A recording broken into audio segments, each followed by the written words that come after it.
DonleyAuctions.com. They need your guns. Sell for top dollar. DonleyAuctions.com. Portions of the following show may be pre-recorded. From the streets of Melrose Park to the trading floor of the Merc, he's fought for every dollar he's ever earned. And now, with personal liberty and our system of capitalism under assault in America, he's here to seize back our rights from the government. With a cigar in one hand and a copy of the Declaration of Independence in the other, he's Shaun Thompson.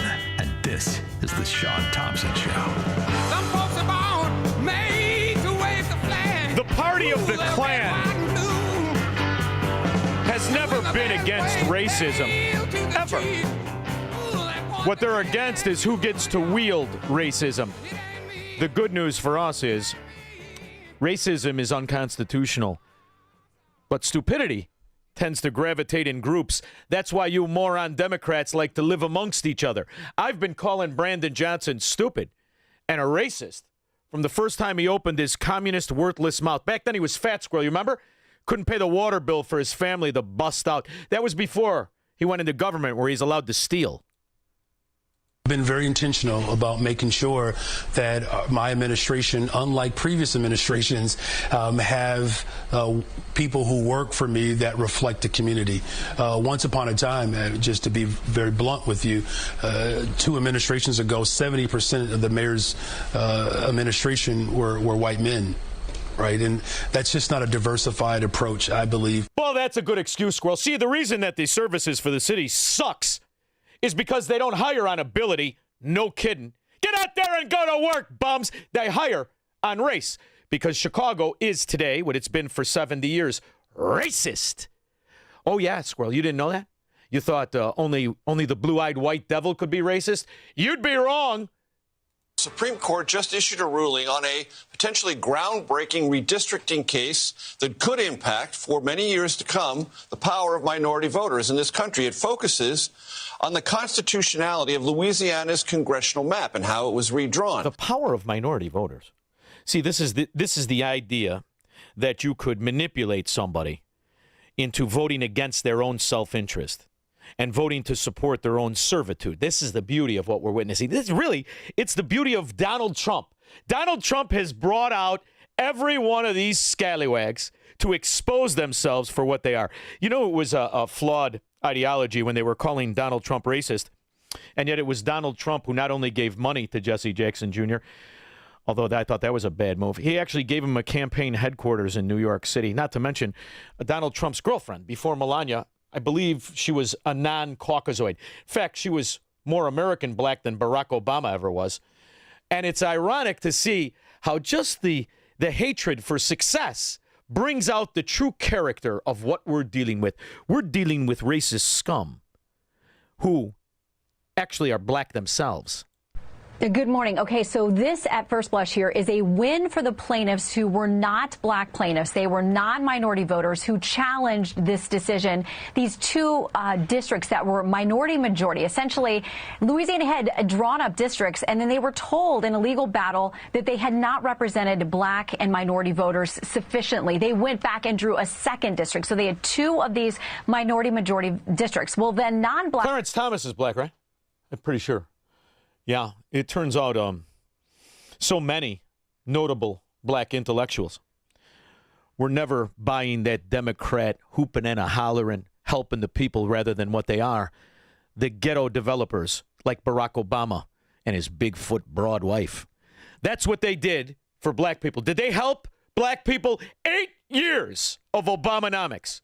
Did it help the black people? Of course not. This isn't about black.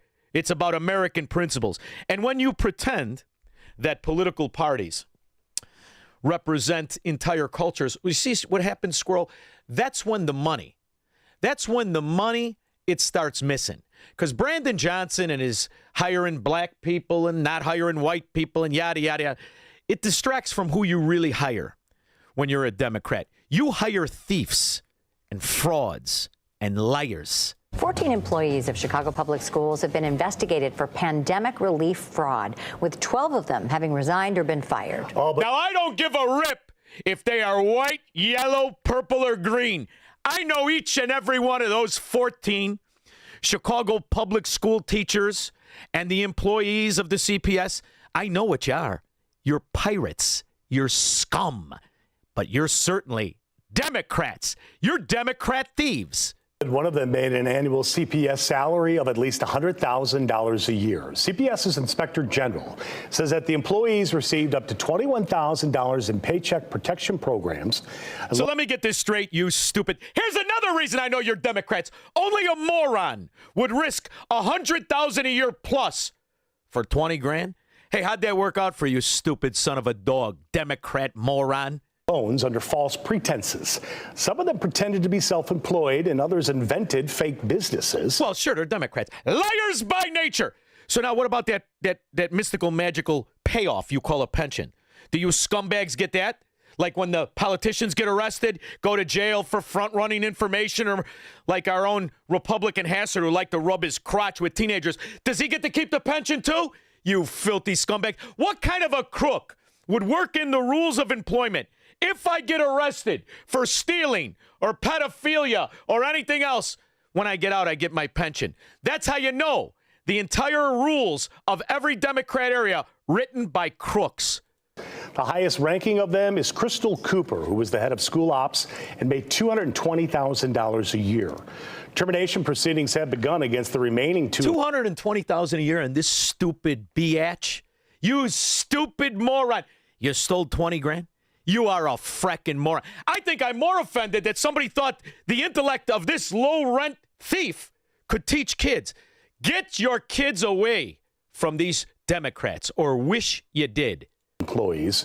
Nationwide, 3.7 million people are suspected of PPP fraud. Then triple it, because I also want you to reveal the voting history of every one of these rats that stole money. Tonight, for the first time, we have a clearer picture on where more than $800 billion of federal money, payment protection program, ended up.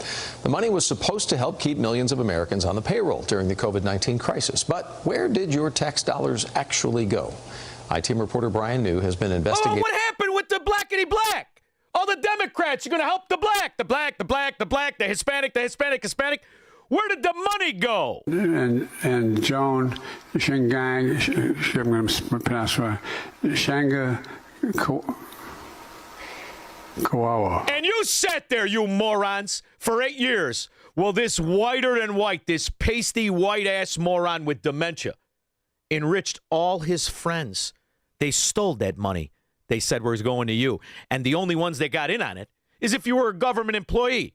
You could have been red, green, yellow, purple, but you had that Democrat underbelly, and you understood.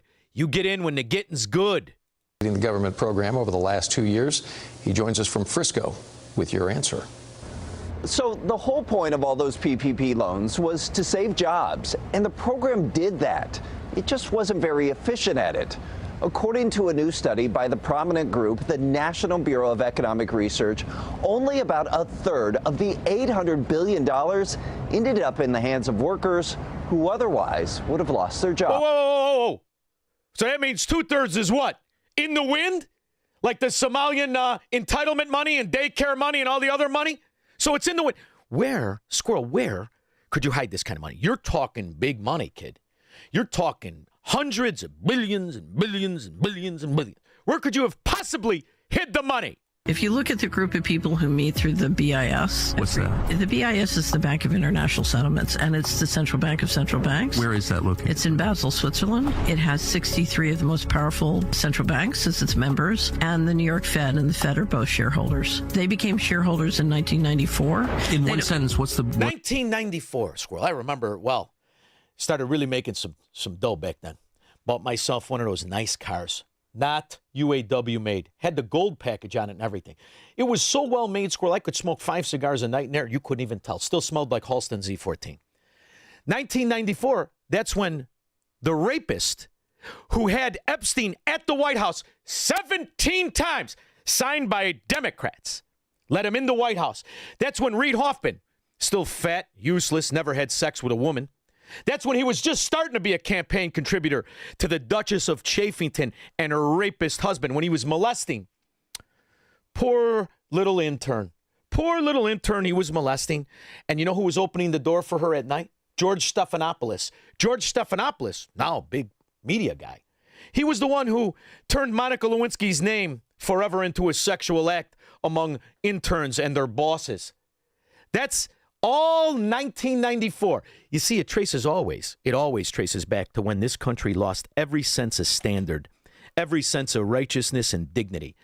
The Clinton years. What's the purpose of the Bank of International Settlements? Okay, so there are two things you need to know about the Bank of International Settlements. I'm not sure my brain's big enough for this, but keep going. It is. It has sovereign immunity. What does that mean? It's above the law. It's its own country. Right. It's its own country. It has its own police force. And essentially, other than one of its staff being in a car accident or, minor things, no one has the legal authority to move against it. Number two, it can move money and hold it on its balance sheet and manage money secretly. If I want to steal $21 trillion from the U.S. government and park it on the balance sheet of the BIS, it can move it anywhere in the world and it can keep it on its balance sheet secretly. First of all, that got me remembering, Squirrel. It's a funny thing about remembering. It'll haunt you. It'll keep you up. It'll get you sending clips to your producer at 2:30 in the morning. But it pays dividends. You see, I never forget a Democrat scumbag, especially the ones who pretend to be oligarchs. And they all look like the Flintstones. They're ass ugly. In fact, Penny Pritzker couldn't get hit on in Cook County Prison if she was walking around in a bikini. But she's got a lot of money offshore. Megan, what will likely generate more of the questions, the heat, her management or her finances? Betty, that's hard to say. Both are going to be huge. You've got this new IG report out on her banking past. You've got new financial disclosures that, as you mentioned, we got just last night. So let's start with the income piece of this. Forms released just last night showing that she underestimated her income by $80 million. Now, that's consulting money. A spokeswoman explained it as a clerical error. And as we reported previously, the nominee is worth more than $1.5 billion. If confirmed, she'd be among the wealthiest cabinet officials in history. Her offshore accounts will also be fair game, as we've discussed. Pritzker disclosed last week she earned $54 million in consulting fees. Who would you consult? Hey, ugly. Hey, you droopy, saggy ass. Who did you consult, and what was the advice you gave him? How to hide money offshore?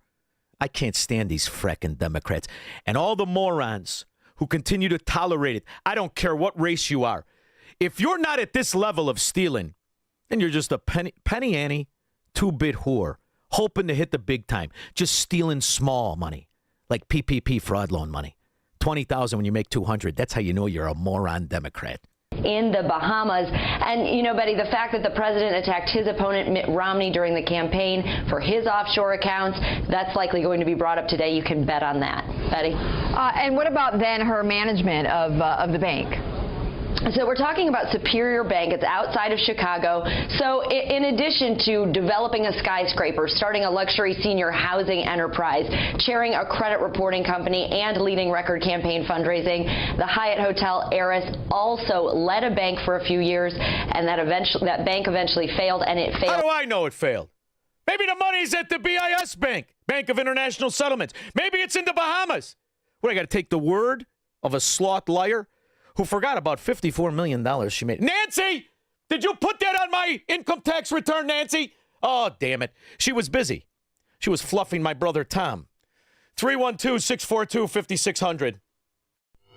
He's Shaun Thompson. Hello, Mr. Thompson. And this is the Shaun Thompson Show on AM 560. The Answer. Are you turning 65 and thinking about Medicare? Or are you over 65 and haven't enrolled yet because you still have coverage at work?